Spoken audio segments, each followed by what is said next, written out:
Assalamualaikum warahmatullahi wabarakatuh. Berjumpa kembali dengan Ibu Lian pada mata kuliah metodologi penelitian. Jadi Ibu akan mereview kembali mata pelajaran kita tentang proposal penelitian yang kemarin sudah pernah Ibu Lian share di Moodle, dan ini merupakan permintaan kalian ya untuk Ibu Lian mereview kembali tentang proposal penelitian. Jadi pada proposal penelitian Ibu tidak akan terlalu luas menjelaskannya, tetapi Ibu akan menjelaskan poin-poin penting yang harus kalian perhatikan pada saat membuat proposal penelitian, khususnya untuk skripsi. Jadi di tiap-tiap kampus itu mempunyai pedoman penulisan skripsi masing-masing. Jadi tidak bisa kalian mematok suatu proposal penelitian itu di setiap institusi itu sama. Pasti ada beberapa kebijakan yang berbeda antara institusi A, B, C, dan seterusnya. Jadi Ibu akan mereview bagian-bagian poin penting yang ada di proposal penelitian yang secara keseluruhan itu sama di setiap institusi pendidikan. Baik, untuk mempersingkat waktu dan menghemat waktu, jadi pada proposal penelitian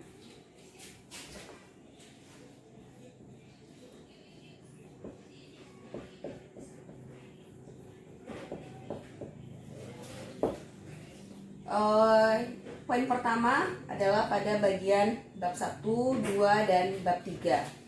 Untuk masalah cover, kata pengantar, daftar isi itu tidak akan Ibu Lian review seperti apa, karena ada di pedoman penulisan atau pembuatan skripsi. Jadi Ibu langsung ke poinnya bab 1, 2, dan 3. Untuk di bab 1 ini adalah pendahuluan. Nah, penting sekali untuk kalian ketahui pada saat menulis angka. Kalau di sini kan Ibu menulisnya bab 1, satunya ini Romawi. Nah, misalkan ada kalian ingin menulisnya satunya dalam huruf Arab, berarti tinggal satu Romawinya kalian ganti menjadi bab 1 seperti ini, ya, pendahuluan. Ini namanya penulisan Arab. Sementara yang di atas ini adalah penulisan angka Romawi. Jadi kalau misalkan kalian memakai itu penulisannya Romawi, misalkan seperti di atas ini, berarti nanti anaknya dari bab 1 angka Romawi ini adalah A, latar belakang.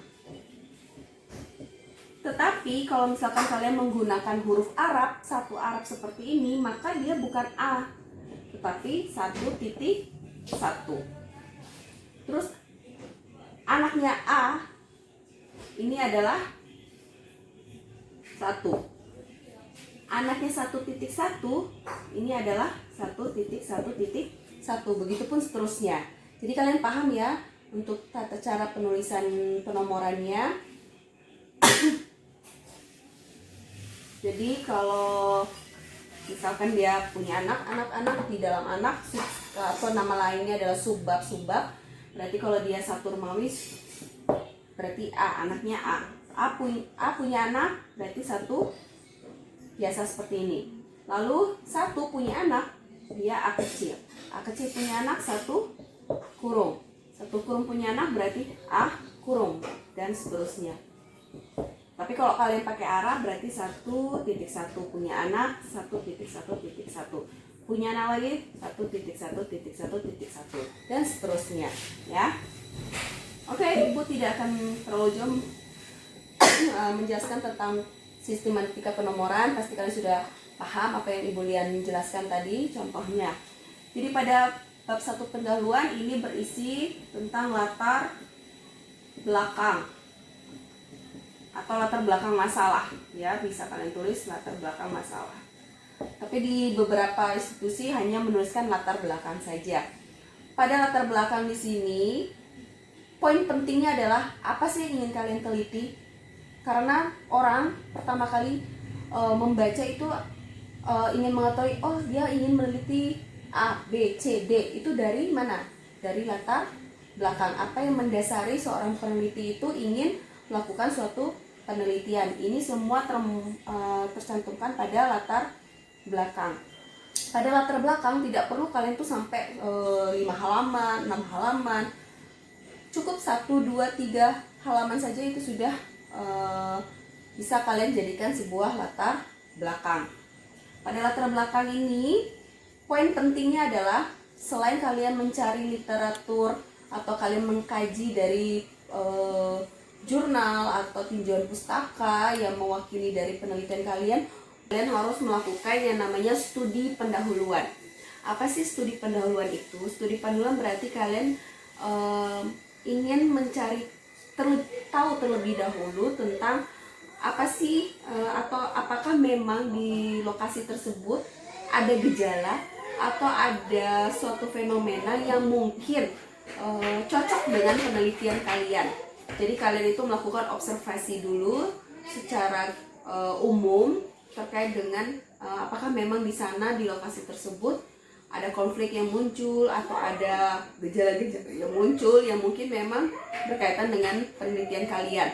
Contohnya, kalian ingin meneliti tentang motivasi belajar siswa SMA terhadap peningkatan nilai matematika di kelas 10 misalkan atau di kelas 12. Nah, berarti kalian melihat dulu data sekunder atau data dokumen yang ada di sekolah, berapa sih rata-rata nilai matematikanya mereka. Lalu kalian mau melakukan wawancara, kalian ambil secara acak saja siswa yang kalian temui, kalian lakukan wawancara, kalian tanya-tanya terkait dengan motivasi belajarnya dia terhadap mata pelajaran matematika, lalu kalian bandingkan dengan nilai matematikanya mereka.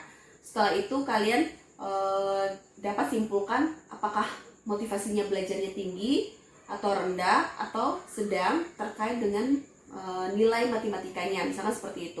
Jadi ketika kalian sudah melakukan studi pendahuluan, otomatis secara garis besar kalian bisa tarik kesimpulan apakah memang di lokasi tersebut terdapat suatu fenomena terkait dengan motivasi dan peningkatan nilai matematikanya.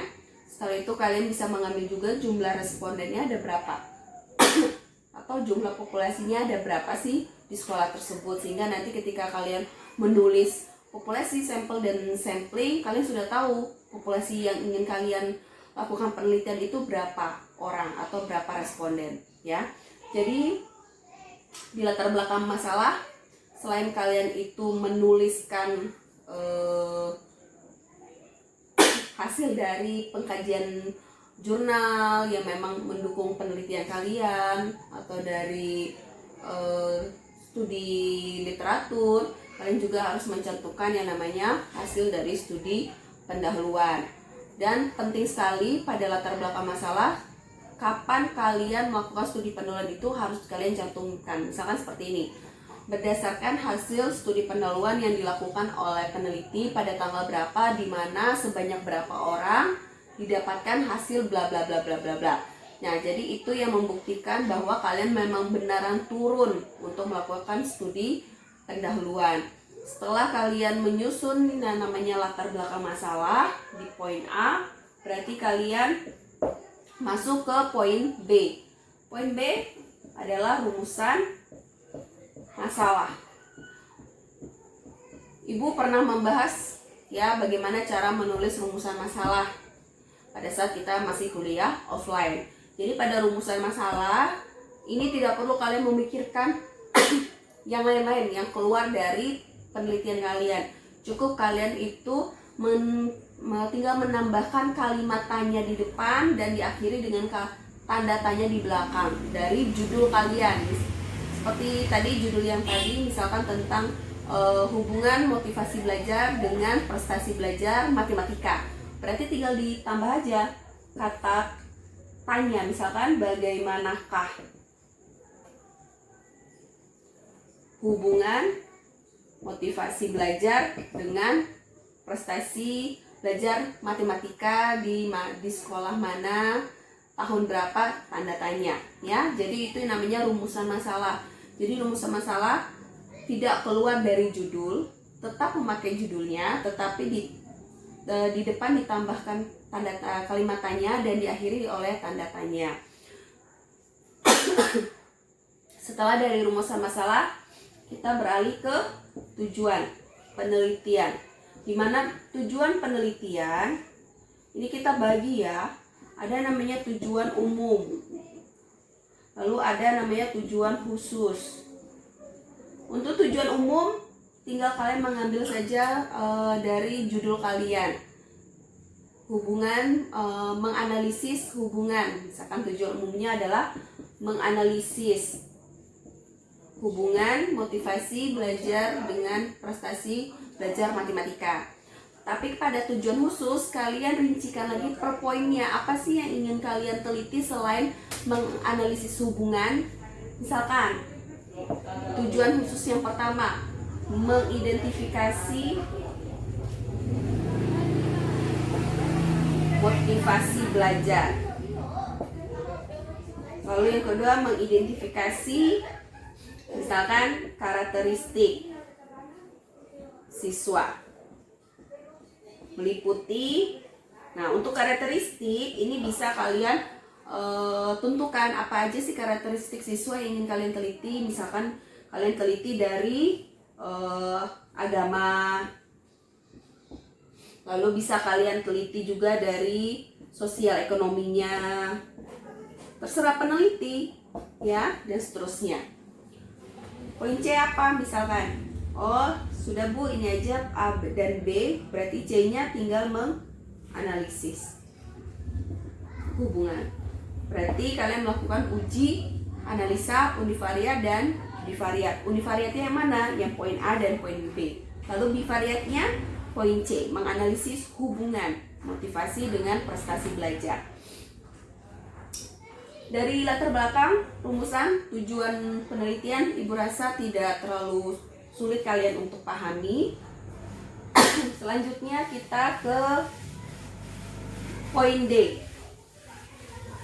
Poin D itu apa? Poin D adalah manfaat penelitian. Nah, manfaat penelitian,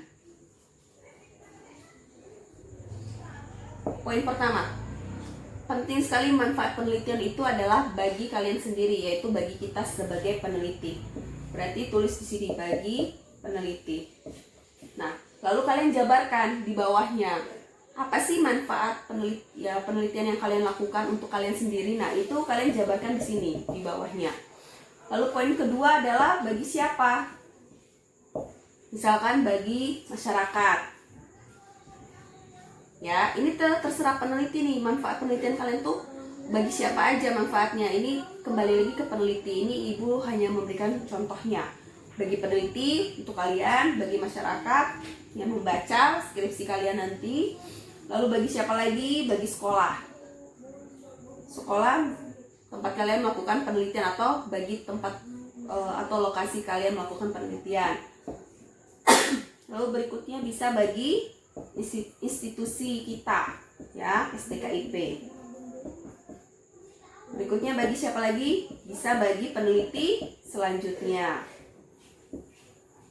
Misalkan ada adik kelas kalian, dia ingin melakukan penelitian yang judulnya mirip dengan kalian. Jadi penelitian kalian tuh bisa menjadi referensi juga bagi adik kelas kalian atau bagi peneliti selanjutnya yang ingin mengembangkan judul tersebut ya. Nah, biasanya pada bab 1 yang di seluruh institusi itu ada latar belakang, rumusan masalah, tujuan penelitian, dan manfaat penelitian. 4 poin tersebut biasanya ada di setiap skripsi. Tetapi ada juga institusi yang mencantumkan ada poin E yang namanya keaslian penelitian. Nah, untuk keaslian penelitian ini berarti kalian harus mencari beberapa referensi, jurnal, atau hasil penelitian orang lain yang mungkin judulnya sama dengan judul kalian. Jadi itu sebagai referensi kalian. Oh, berarti judul saya ini pernah juga diteliti oleh peneliti yang lain yang mungkin saja judulnya sama, ya. Walaupun judulnya sama, ini bukan berarti kalian tuh melakukan plagiasi, bukan. Yang dianggap plagiasi itu kalau misalkan kalian dari cover sampai titik koma, sampai belakangnya, sampai lampiran itu kalian ambil semua ya dari si peneliti tersebut. Tetapi kalau misalkan kalian itu tidak mengambilnya semua, ya berarti bukan plagiasi, dan kalian mencantumkan juga sumbernya di jurnal siapa yang kalian kutip atau di buku siapa yang kalian kutip narasinya ya. Jadi kehasil penelitian contohnya misalkan contohnya misalkan ibu nih punya jurnal, judulnya sama kayak judul punya kalian.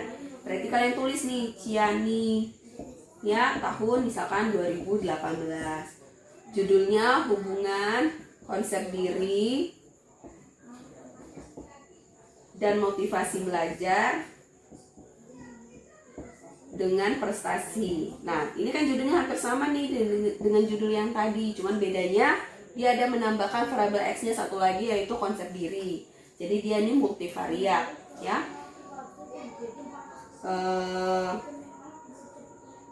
Nama Ciani 2018, hubungan konsep diri dan motivasi belajar dengan prestasi belajar, dengan lokasi penelitiannya di mana. Jadi kalian cantumkan lokasi penelitiannya di mana, kapan dia melakukan penelitian tersebut, lalu responden dia tuh siapa, dan hasil penelitiannya tuh apa. Itu yang biasanya kita cantumkan di dalam keaslian penelitian ya, hasil dari penelitiannya dia. Lalu yang kedua siapa lagi, dan seterusnya. Sampai sini biasanya semuanya ada di bab 1. Berikutnya kita masuk ke bab 2, sorry. Bab 2 biasanya ini tidak terlalu susah ya untuk dibuat. Tinggal kalian itu mencari aja referensi yang up to date, yang memang sekiranya sama dengan penelitian kalian. Jangan kalian itu ingin melakukan penelitian tentang motivasi, tapi di literaturnya, di tinjauan pustakanya kalian ngambil materi tentang COVID-19. Nah, itu kan jauh banget tuh berbedanya. Jadi pada bab 2 ini adalah tinjauan pustaka ya. 1A adalah tinjauan teori. Perlu sekali-kali ingat, tidak semua teori itu kalian masukkan di dalam bab 2. Cukup teori-teori yang memang mendukung untuk penelitian kalian. Kalau misalkan penelitian kalian itu tentang motivasi belajar, cukup masukkan teori tentang motivasi belajar. Jangan masukin teori tentang motivasi kerja ya. Itu berbeda, walaupun sama-sama motivasi, tapi kan belakangnya beda. Yang satu motivasi belajar, terus kalian masukkan juga motivasi kerja, itu pasti berbeda. Selanjutnya teori tentang apa? Karena kalian itu membahas tentang prestasi, berarti masukkan juga teori tentang prestasi belajar. Selanjutnya apa yang kalian taruh teorinya? Karena kalian itu membahas tentang siswa, bisa kalian ingin melakukan penelitian pada siswa, berarti kan siswa itu masih remaja, berarti masukkan juga teori tentang remaja. Cukup 3 poin ini saja yang kalian masukkan di dalam tinjauan teori. Misalkan motivasi belajar, dimulai dari pengertiannya atau definisi dari motivasi belajar itu apa. Ambil dari beberapa sumber, lalu dari beberapa sumber itu kalian simpulkan menjadi suatu definisi sendiri, dimana nanti itu kalian masukkan ke dalam definisi operasional. Selain dari pengertian atau definisi, bisa juga kalian masukkan teori tentang faktor-faktor yang menghambat motivasi atau faktor-faktor yang memperkuat motivasi dan lain sebagainya. Begitupun prestasi dan remaja. Remaja ini bisa kalian ambil pengertiannya, klasifikasi penggolongan umur remaja, karena ada beberapa penggolongan umur remaja ya. Ada remaja awal, remaja tengah, remaja akhir, dewasa awal, dewasa tengah, dewasa akhir, lansia. Jadi kalian tuh cukup memasukkan penggolongan umur remaja itu yang memang sesuai dengan respondennya. Setelah dari tinjauan teori, kita ke kerangka konseptual penelitian. Kerangka konseptual penelitian ini berarti kalian membuat suatu badan atau suatu kerangka konsep penelitian kalian. Misalkan seperti ini Ibu Lian hanya memberikan contoh, nanti bisa kalian modifikasi sendiri. Kalian ingin membuat kerangka konsepnya, dimana tadi kan variabelnya ada 2 variabel ya, X dan Y. Kalian pasti sudah paham ya, X itu apa, Y itu apa, Z itu apa, karena Ibu pernah atau sering mengulasnya di kelas. Jadi variabel X itu adalah variabel bebas, atau nama lainnya variabel independen ya, atau variabel yang mempengaruhi. Jadi ini adalah variabel X. Variabel X-nya apa? Motivasi. Dia mempengaruhi siapa? Variabel Y. Variabelnya Y-nya apa? Prestasi. Ya, variabel Y itu adalah variabel dependent atau variabel terikat atau variabel yang dipengaruhi. Nah, kalau misalkan antara variabel X dengan Y, ini kalian pikir-pikir, oh ya ternyata di antara kedua variabel ini ada yang namanya variabel Z atau variabel moderating atau variabel pengganggu. Jadi bisa kalian masukkan juga nih variabel pengganggunya. Apakah kalian mau tulisnya dia di tengah, di sini, atau di tiap-tiap sini ada yang namanya variabel pengganggu ya. Misalkan aduh, ada faktor-faktor yang mempengaruhi motivasi nih. Berarti kalian bisa masukkan di sini nih variabelnya, variabel pengganggunya. Ya. Oh, ternyata ada juga nih yang mempengaruhi prestasi. Selain motivasi, berarti ini bisa kalian masukkan juga ya, ini Z. Atau bisa di tengah-tengahnya. Ya, di tengah-tengahnya bisa. Nah, perlu kalian ketahui kenapa Ibu Lian memberikan tanda putus-putus seperti ini. Ini berarti bahwa yang di dalam sini ini tidak akan kalian teliti. Yang kalian teliti adalah yang kotak yang tidak putus-putus seperti ini. Jadi nanti di sini di keterangannya tabel yang tidak putus-putus ini berarti akan kalian teliti. Yang putus-putus ini tidak kalian teliti. Ya.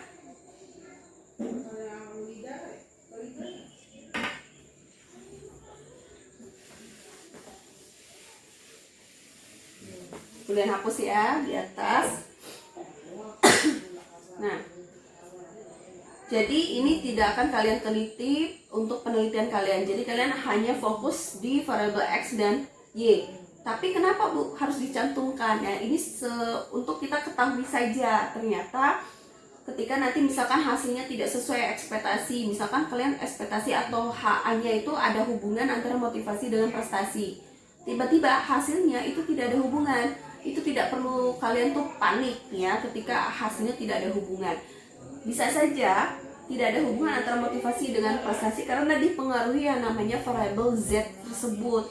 Jadi kalian bisa mengulasnya di bab 4 ya. Oh, ternyata selain motivasi yang mempengaruhi prestasi ada banyak. Contohnya A, B, C, D, E. Tetapi peneliti tidak melakukan penelitian terhadap variabel tersebut. Tapi tetap kalian harus mengulasnya ya.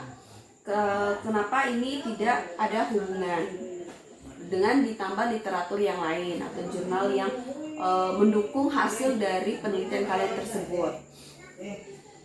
Selanjutnya dari variabel ini kita ke poin C, yaitu hipotesis penelitian. Di mana hipotesis penelitian yang kita inginkan adalah HA ini ada hubungan. Ya, kebalikan dari HA, masih ingat ya, H 0, tidak ada hubungan. Tapi yang peneliti inginkan kan pasti HA, pasti yang ini. Jadi fokusnya HA saja, ya. Kalau H0 pasti tidak ada hubungan.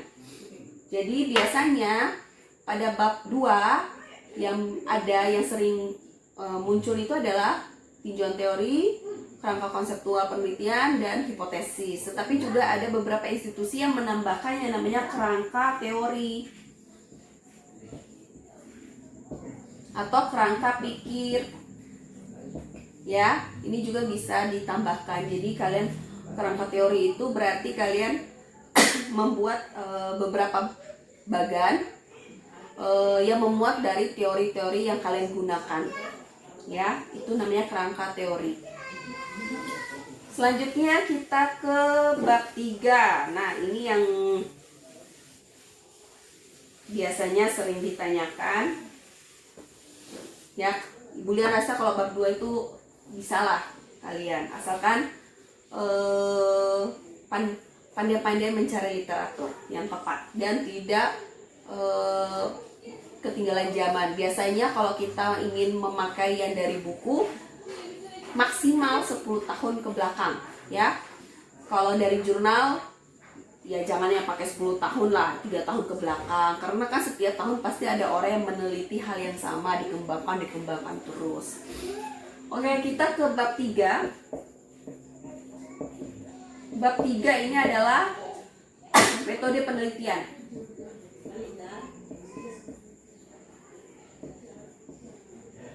Biasanya apa aja yang ada di bab 3? Yang pertama ada jenis dan desain penelitian. Ya. Nah, untuk jenis dan desain penelitian, untuk jenis penelitian itu kan kita bagi menjadi 2. Ada yang namanya penelitian kuantitatif dan ada yang namanya penelitian kualitatif. Sekarang terserah kalian sebagai peneliti, apakah kalian ingin mengarah ke penelitian kuantitatif atau ke kualitatif, ya. Lalu desainnya, apakah nanti untuk desain penelitiannya kalian ingin memakai desain penelitian yang kohort atau cross sectional atau case control, ya. Itu tergantung peneliti. Jadi jenis dan desain ini sebenarnya tergantung dari peneliti ingin mengarah kemana. Lalu yang kedua biasanya yang ada adalah populasi, sampel, dan teknik sampling. Kemarin juga banyak yang bertanya pada saat pelajaran populasi, sampel, dan teknik sampling. Jadi perlu kalian ingat, populasi itu adalah keseluruhan dari objek yang ingin kalian teliti. Misalkan kalian itu ingin meneliti siswa SMA kelas 3, berarti yang putra dan putri kalian ambil semua. Berarti kalian harus mencari berapa sih jumlah siswa SMA kelas 3 di sekolah tersebut. Bisa kalian ambil dari data sekunder. Makanya tadi di awal pada saat bab 1 perlu sekali kalian lakukan studi pendahuluan untuk mendapatkan data awal dulu, berapa jumlah populasinya, sehingga nanti ketika kalian menulis di bab 3 itu kalian tidak bingung-bingung lagi berapa jumlah populasinya yang kelas 3. Misalkan kalian dapatin dia itu 100, ya, 100 orang populasinya, tulis saja 100. Nah, lalu sampel. Sampel ini adalah sebagian dari populasi. Nah, sekarang ibu kembalikan ke peneliti. Apakah sampelnya ingin kalian ambil semua dari jumlah populasi atau memang kalian ingin hanya mengambil sebagiannya? Kalau kalian hanya ingin mengambil sebagiannya, berarti kalian memerlukan yang namanya rumus besar sampel, dimana rumusnya adalah N sama dengan N ini adalah sampel, ya, N kecil. N besar ini adalah populasi. N besar dibagi N ditambah 1 dikali D kuadrat. Anggaplah ibu D-nya, tingkat kepercayaannya ibu pakai 0,05, ya. D-nya di sini 0,05. Kalau kalian mau pakai ganti yang lain ya nggak apa-apa. Kalau ini ibu hanya contoh pakai yang D-nya itu 0,05. Berarti tinggal kalian tulis aja sini 100 dibagi 100 tambah 1 dikali 0,05. sama dengan 100 dibagi 100 ditambah 1 0,05 dikuadratkan berarti 0,0025 sama dengan 100 dibagi 100 ditambah 1,0025. Dapatin hasilnya berapa di sini ya. Anggaplah ibu nggak pakai kalkulator nih ya, anggaplah 80 lah di sini. Berarti sampel kalian adalah 80 orang. Ya, ini contoh. Kalau salah hitungannya mohon dimaafkan ya. Nah, sampel 80 orang. Karena kalian dapatin dari. Oke, berikutnya ibu akan membahas tentang teknik sampling. Dimana untuk teknik sampling ini ada dua kriteria, mau yang random atau yang non random. Jadi nanti ibu kembalikan lagi kepada kalian sebagai peneliti, apakah kalian ingin memakai yang dengan random atau yang tanpa random, dan dua-duanya itu sama-sama baik ya. Cuman untuk yang random ini berarti kalian memberikan kesempatan yang sama kepada si populasi tersebut untuk dijadikan sampel. Jadi kalau pakai random itu azas keadilannya lebih besar daripada yang non random. Kalau non random ini kan berarti tergantung peneliti, siapapun yang dia temui pada saat itu langsung diambil sebagai respondennya. Itu kalau yang non random. Tapi kalau misalkan kayak tadi, contoh yang tadi bahwa kalian ingin mengambil semua dari jumlah populasi, berarti itu kalian memakai namanya total sampling ya, mengambil semua dari jumlah populasi. Berikutnya, selain populasi, sampel, dan teknik sampling, perlu kalian ketahui juga pada sampel ini ada yang namanya kriteria inklusi dan kriteria eksklusi. Berarti kalau kriteria inklusi adalah kriteria yang memang kalian tentukan untuk responden kalian, apa saja kriterianya. Yang di luar dari kriteria inklusi itu tidak kalian jadikan sebagai sampel kalian. Misalkan contoh, bahwa siswa yang ingin kalian pakai adalah hanya yang siswa kelas 3. Berarti yang di luar dari kelas 3 kalian masukkan sebagai kriteria eksklusi yang tidak akan kalian gunakan sebagai responden. Lalu berikutnya lagi, kriteria berikutnya adalah siswa yang bersedia menjadi responden. Berarti yang tidak bersedia menjadi responden kalian tidak gunakan sebagai responden pada penelitian kalian. Nah, itu yang namanya kriteria inklusi dan eksklusi. Selain populasi, poin berikutnya ada lokasi dan waktu penelitian. Jadi perlu sekali kalian cantumkan pada proposal lokasi penelitian kalian di mana dan waktu kalian melakukan penelitian. Pada proposal penelitian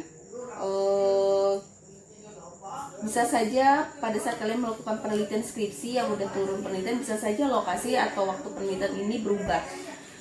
Makanya perlu sekali dicantumkan pada pembahasan proposalnya bahwa lokasi penelitian akan dilakukan di mana dan waktu penelitian akan dilakukan pada tanggal berapa sampai tanggal berapa, atau akan dilakukan selama berapa bulan atau selama berapa minggu.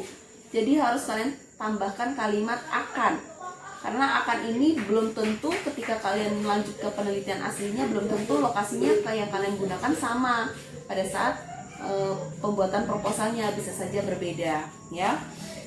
Selain dari lokasi, kita ke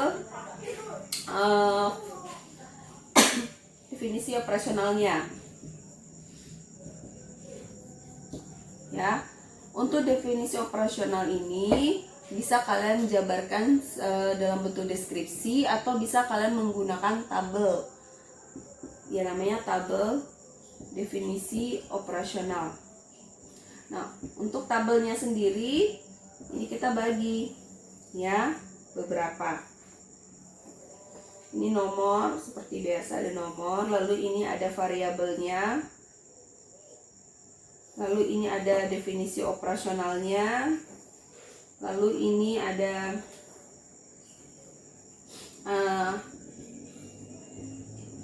hasil ukurnya, lalu ini ada skala,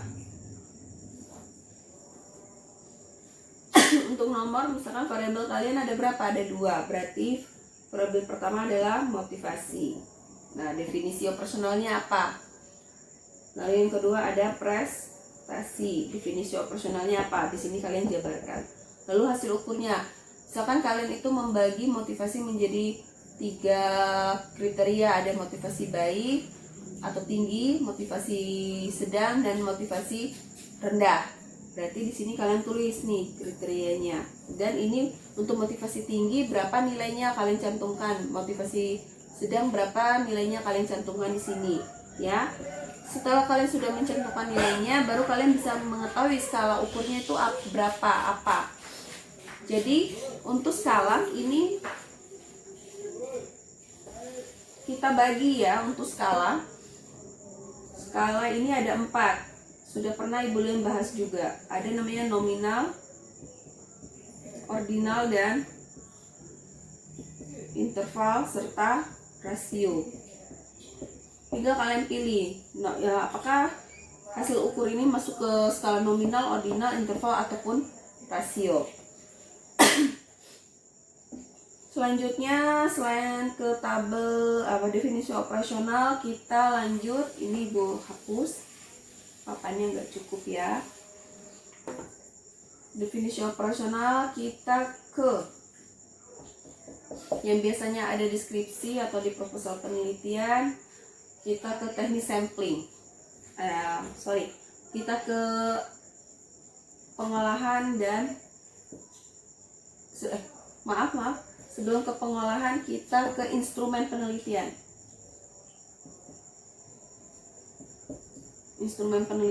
Nah, untuk instrumen penelitian sendiri kalian menggunakan apa? Apakah menggunakan kuesioner atau daftar pilih, checklist, atau panduan wawancara? Itu Ibu kembalikan lagi ke peneliti. Misalkan kalian menggunakan kuesioner. Nah, kuesionernya kalian ini apakah kalian bikin sendiri atau kalian adopsi dari kuesioner peneliti sebelumnya? Kalau misalkan kalian mengadopsi kuesioner dari peneliti sebelumnya, maka kalian wajib mencantumkan di sini kuesioner instrumen penelitian. Pada instrumen penelitian adalah menggunakan kuesioner, di mana kuesioner ini diadopsi dari punyanya siapa, tahun berapa, judul penelitiannya apa, dan hasil uji validitas reliabilitasnya berapa. Ya, ini untuk mengetahui apakah kuesionernya itu sudah diujikan validitas atau sudah diuji reliabilitasnya. Tapi kalau misalkan kalian itu bikin sendiri kuesionernya, berarti kalian perlu melakukan uji validitas dan uji reliabilitas. Di topik pertemuan 11 Ibu Lian sudah 7, 9, 10, 11 itu kan sudah pernah Ibu Lian singgung masalah uji validitas dan reliabilitas. Dan Ibu tidak akan singgung panjang lebar di review kali ini. Selain dari instrumen penelitian juga perlu kita ketahui yang namanya sumber atau jenis data. Ya. Dimana ini kita bagi menjadi 2, ada data primer dan data sekunder. Kalau data primer berarti datanya bersumber dari si responden itu sendiri, ya, yang kalian dapatkan dari kuesioner, jawaban kuesionernya. Kalau data sekunder berarti data yang diperoleh dari data dokumen, apakah data dokumen sekolah atau data dokumen instansi dan sebagainya. Berikutnya kita ke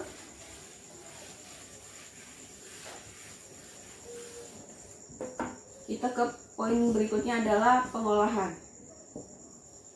Pengolahan data mulai dari bagian input data, memasukkan data yang kalian peroleh. Setelah kalian lakukan penelitian, baru kalian editing atau mengedit data-data tersebut, baru kalian nanti ada coding atau memberikan kode, lalu kalian masukkan ke tahap scoring atau memberikan skor, misalkan jawaban benar skornya berapa, jawaban salah skornya berapa, dan untuk jawaban benar salah skornya untuk pernyataan positif dan negatif mohon dibedakan ya, karena kalau dia menjawab benar di pernyataan positif, di pernyataan negatif, berarti tidak bisa kalian memberikan poinnya tinggi, misalnya seperti itu. Setelah dari tahap scoring, kalian tahap tabulating ya. Setelah pengolahan data, baru kita ke tahap analisis. analisis data. Nah, analisis data ini apakah kita kembali ke judul kalian? Apakah judul kalian itu hanya univariat saja seperti gambaran-gambaran atau faktor-faktor? Berarti cukup analisisnya di tahap uji analisa univariat ya, karena dia hanya memuat satu variabel. Berarti tidak perlu menggunakan SPSS. Kalaupun mau pakai SPSS juga boleh, tapi cukup menggunakan Excel pun bisa. Jadi kalau untuk uji analisa univariat rumusnya simpel saja, persentasi atau P kecil F per N dikali 100 ya, frekuensi dibagi sampel dikali 100. Disinilah kalian dapatkan jumlah ujinya, hasil ujinya.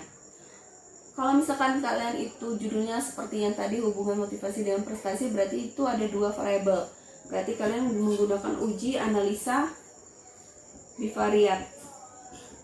Nah, seperti yang Ibu Lian pernah sampaikan pada perkuliahan di kelas, untuk uji analisa bivariat ini tidak sembarangan kalian memilih uji ya. Ada banyak sekali uji-uji yang bertebaran di statistika, tapi tidak bisa kita asal memilih.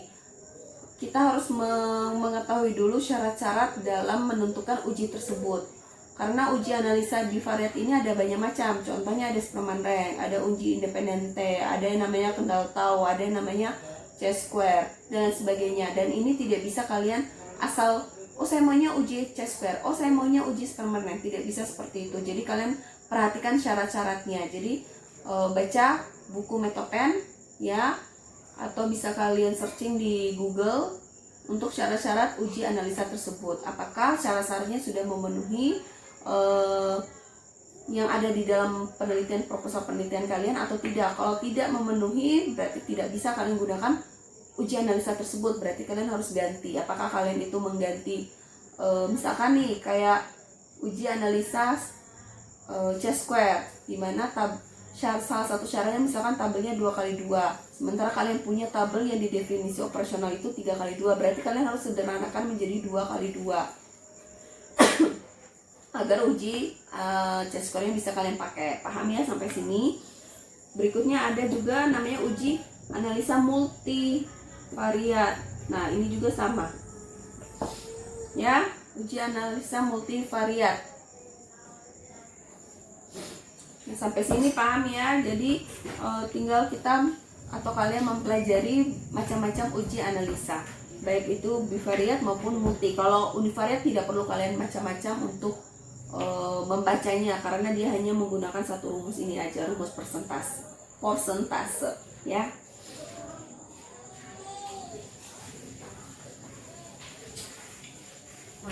Setelah kalian melewati uji analisa, baru kita ke tahap etika penelitian. Ini wajib ya ada, dimana etika penelitian ini berisi seperti kalian akan menjaga kerahasiaan, informed consent dan lain sebagainya. Jadi perlu kalian cantumkan di sini ya untuk etika penelitiannya. Nah, untuk bab 1, 2 dan 3 secara garis besar poin-poin penting yang biasanya ada di dalam proposal penelitian itu seperti yang tadi Ibu Lian sudah jabarkan. Nah, kemarin ada pertanyaan dari teman kalian mengenai sitasi. Ibu Lian akan jelaskan sedikit. Untuk sitasi, misalkan sitasi itu kan ada daftar pustaka sebenarnya. Sumber yang kalian gunakan dari bab 1 maupun sampai bab 3 itu namanya sitasi. Sitasi itu cukup mewakili nama dan tahunnya saja. Baru nanti untuk lengkapnya kalian tuliskan di daftar pustaka. Untuk sitasi kemarin ada yang mengajukan pertanyaan, Ibu, ketentuan di kampus itu sitasinya hanya boleh 3. Maksudnya sitasi hanya boleh 3 adalah kutipannya. Misalkan nih Ciani 2018 dalam Hakim 2020. Nah, maksudnya sitasi yang ini ada sitasinya Maksimal 3 adalah maksudnya seperti ini, yang dalamnya ini. Ciani dalam hakim.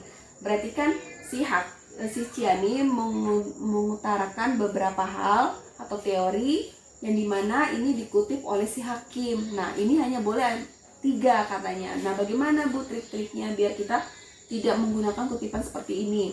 Triknya adalah lihat daftar pustakanya. Misalkan kalian itu melihatnya di jurnalnya si hakim, dia mengutip omongannya Ciani, sehingga kalian menulisnya Ciani dalam hakim. Nah, biar tidak tulis seperti ini, kalian lihat referensinya atau daftar pustaka si hakim.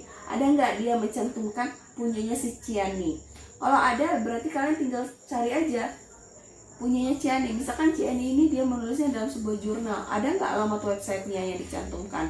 Kalau ada, kalian klik alamat websitenya, kalian cari, terus kalian lihat benar nggak si Ciani ini mengutarakan teori seperti itu. Misalkan teori tentang motivasi, kalau memang ada, tinggal kalian kutip aja punya Ciani. Jadi nanti pada saat penulisan teori di proposalnya, tulis aja Ciani 2018 mengemukakan bahwa motivasi belajar adalah bla bla bla bla bla, seperti itu, tanpa kalian mengutip lagi dalam hakim seperti ini. Paham ya? Jadi intinya tidak ada sesuatu hal yang susah ya. Semuanya pasti ada di Mbah Google, itu ada. Tinggal bagaimana caranya kalian pintar-pintar mencari referensinya. Dan usahakan jangan sampai referensinya itu yang 10 tahun lewat dari 10 tahun ke belakang. Oke, Ibu Lian rasa sampai di sini dulu review tentang proposal penelitian. Sebenarnya kalau mau dibahas lebih lengkap lagi, ini pasti akan panjang waktunya dan durasi di videonya pasti lebih panjang lagi. Jadi Ibu Lian hanya bisa mereview secara garis besar seperti itu, poin-poinnya yang biasanya ada di proposal penelitian. Nanti bisa kita lebih lanjut di sesi diskusi atau tanya jawab. Mungkin itu saja dulu video kali ini. Ibu Lian ucapkan terima kasih atas perhatiannya dan selamat belajar. Assalamualaikum warahmatullahi wabarakatuh.